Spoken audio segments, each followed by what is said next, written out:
অবাঞ্ছিত লোম দূর করার জন্য কোন পদ্ধতিটা অবলম্বন করলে স্কিনটাকে ভালো রাখা যায় এবং সেই সাথে সেই লোমগুলোকে আসলে দূর করা সম্ভব? আমি যতগুলো পদ্ধতির কথা বলেছি যে এগুলো আমাদের দেশে ফ্রিকোয়েন্টলি ইউজ হয়, এদের মধ্যে হচ্ছে হেয়ার শেভিং এর জন্য যে রেজার ইউজ করে অনেক সময় এটা রং ডিরেকশনে তারা ব্যবহার করে, আর প্রত্যেকটার কিন্তু আমি প্রোস অ্যান্ড কনসও বলেছি।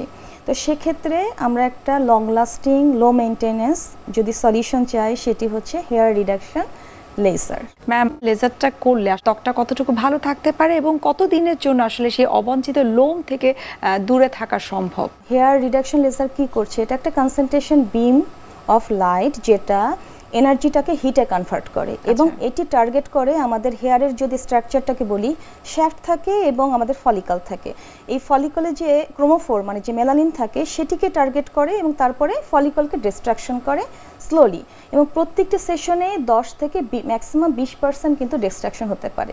তাহলে কিন্তু একটি সেশনে এটি পার্মানেন্ট সলিউশন না, মাল্টিপল সেশন প্রয়োজন।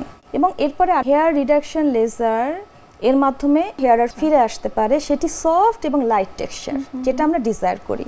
এই লেজারটি কিন্তু আমাদের স্কিনের লেয়ারে যাচ্ছে, এটি আমাদের ইন্টারনাল অর্গানকে কোনোভাবে ইফেক্ট ফেলছে না। আরেকটি ব্যাপার হচ্ছে যে আপনার ইকুইপমেন্টটা যদি রাইট হয়, অ্যাডভান্সড হয়, যিনি করছেন তিনি যদি স্কিল প্রফেশনাল হয় এবং মেশিনের প্যারামিটারগুলো যদি ঠিক থাকে, তাহলে ক্যান্সার এবং ইনফার্টিলিটির এই সাইড ইফেক্টগুলো হওয়ার চান্স নেই।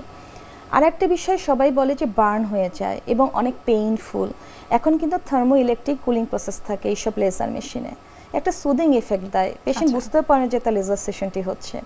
এবং তারা যদি পরবর্তীতে আফটার কেয়ারটা ঠিক মতো করে তাহলে তো এই ধরনের সমস্যা হওয়ার প্রশ্নই আসে না। হেয়ার রিডাকশন লেজার আমাদেরকে কিভাবে বেনিফিট করে, হেয়ার রিডাকশন লেজারের যে লাইটটা ফ্র্যাগমেন্ট হয়ে যায় আমাদের স্কিনে গিয়ে সেটি কোলাজেন এনহ্যান্স করে, এর ফলে স্কিনের টেক্সচার ইমপ্রুভ হয়, কোনো পিগমেন্টেশন থাকলে সেটিও লাইট হয়।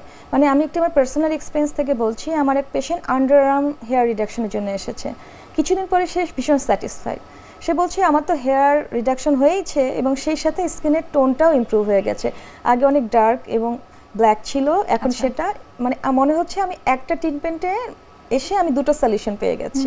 কারণ এটা কিন্তু হাইপার পিগমেন্টেশনটাকেও লাইট করতে থাকে, কারণ এখনকার ইকুইপমেন্টগুলো এত বেশি অ্যাডভান্সড এবং আমাদের প্রয়োজন, আমাদের ধারণা এবং আমাদের জন্য অনেক সহজ করে ফেলেছে, এবং অনেকে এটাকে অনেক এক্সপেন্সিভভাবে কমপ্লিকেটেড একটা হেয়ার রিডাকশন লেজারটাকে ভাবে, কিন্তু এখন আমরা অনেক ইনস্টলমেন্টের মাধ্যমে আমাদের দেশেও আমরা এটাকে কস্ট ইফেক্টিভ করি।